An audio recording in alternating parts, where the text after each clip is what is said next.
লালচে শক্ত মাটি, খরার দীর্ঘশ্বাস, অনাবৃষ্টির দাগে চিরচেনা রূপ হারাচ্ছে উত্তরের বরেন্দ্র অঞ্চল। জলবায়ু পরিবর্তনের অভিঘাতে যখন কৃষি অনিশ্চিত, তখন টিকে থাকার নতুন ভাষা লিখছেন আদিবাসী নারীরা। স্ট্রবেরি সুপার ডটেড ও ক্লাসিক ভ্যারিয়েন্ট, সেন্সেশন, জাগুক শিহরণ। একসময় আমন ধানে সীমাবদ্ধ ছিল চাষাবাদ, এখন খরা সহনশীল নানা ধরনের সবজি চাষে ঝুঁকছেন তারা। পানির স্বল্পতায় বদলে গেছে ফসলের ধরন, বদলেছে পদ্ধতিও। খরার সময় প্রচুর খরা, আর ঠান্ডার সময় অধিক ঠান্ডা। আবার মনে করেন যে বর্ষার সময় অনেক বর্ষা, মানে কোনো কিছুই নিয়মিত হয় না, আর ফসল নষ্ট হয়ে যায়। তখনও মনে হয়তো আমাদের যে আসলে পৃথিবী শেষ হয়ে আসছে বা কোনো পাপের জন্য এভাবে হচ্ছে, আমরা বুঝতে পারছি না, এরকম মানে চিন্তাধারা ছিল। এই নিম পাতা দিয়ে কীটনাশক তৈরি করব। এটা ওই যে সবজিতে স্প্রে করি বালাইনাশক হিসাবে। আগে থেকে তো জানতাম না, আমার জানা হলো 1 বছর, এই 1 বছর থেকে ব্যবহার করছি।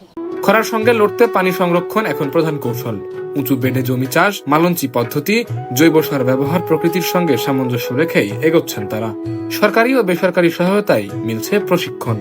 আমরা যে প্রশিক্ষণ পাইছি, সেই প্রশিক্ষণের মাধ্যমে আমরা চেষ্টা করি নিজেদের সমস্যাগুলো সমাধান করার জন্য।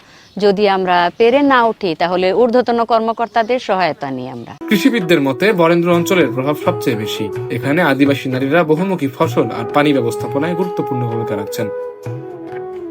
বরেন্দ্র অঞ্চলে আদিবাসী নারীরা কৃষিতে জলবায়ু পরিবর্তনের যে প্রভাব, সেটাতে থেকে কাটিয়ে ওঠার জন্য তারা বহুবিধ কৌশল অবলম্বন করছে।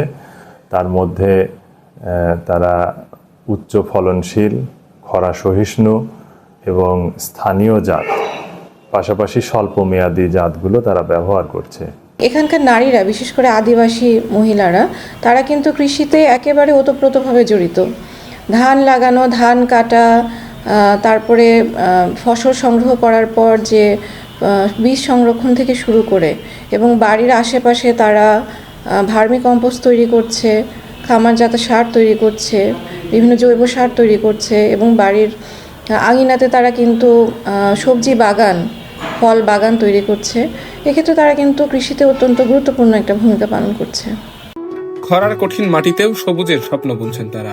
জলবায়ু পরিবর্তনের চ্যালেঞ্জে বরেন্দ্রের আদিবাসী নারীরাই হয়ে উঠেছেন টেকসই কৃষির অগ্রদূত। খরাকে সহ্য করে বেড়ে উঠতে পারবে সেরকম সবজি চাষ করব, এগুলো আমরা সবজি খেতে ব্যবহার। তানভীরুল আলম তোহা, রাজশাহী সমাচার।